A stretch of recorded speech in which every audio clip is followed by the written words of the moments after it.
Developing tonight, Racine fire investigators are working to pinpoint the exact cause of this home explosion.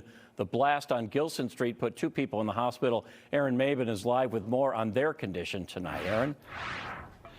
Well, Ted, right now a father and his daughter are in the hospital recovering after this home explosion and fire. And it is truly amazing that 2 people were able to survive the explosion in this house right here, because when you look at it, you can see that everything is blackened, burned. There is so much rubble. And on top of that rubble, there is ice from that firefight.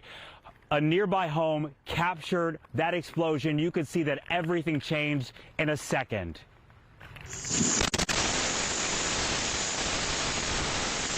The aftermath of a powerful blast that rocked a Racine neighborhood. Another angle from the home next door shows neighbors screaming and running to rescue the 2 victims. This is all material things that can be replaced, but bodies can't. So John LaPointe says his brother Tim LaPointe and niece Michelle Hawes lived in the home. Paramedics rushed both to the hospital. We were up there last night with them and early this morning, but neither one of them could talk to us. Michelle's face is really bad. Like he said, 30% of her body is burnt.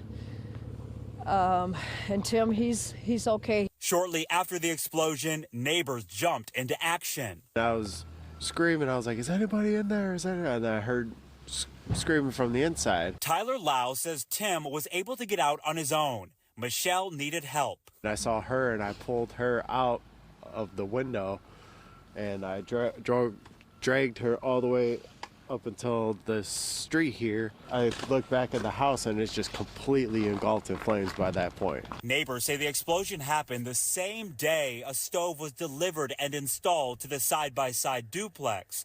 When asked if the stove or gas could have played a role in the explosion, the Racine Fire Department says the cause remains under investigation. It was definitely nerve-wracking. The horror started in a split second.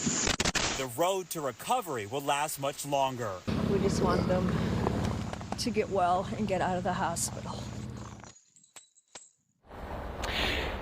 And being out here today, it is very clear that neighbors are very tight in this community, and they are hoping that the 2 victims make a full recovery. Reporting live in Racine tonight, Aaron Maben, FOX 6 News. And you mentioned at 4 o'clock that they did know the neighbor they were saving.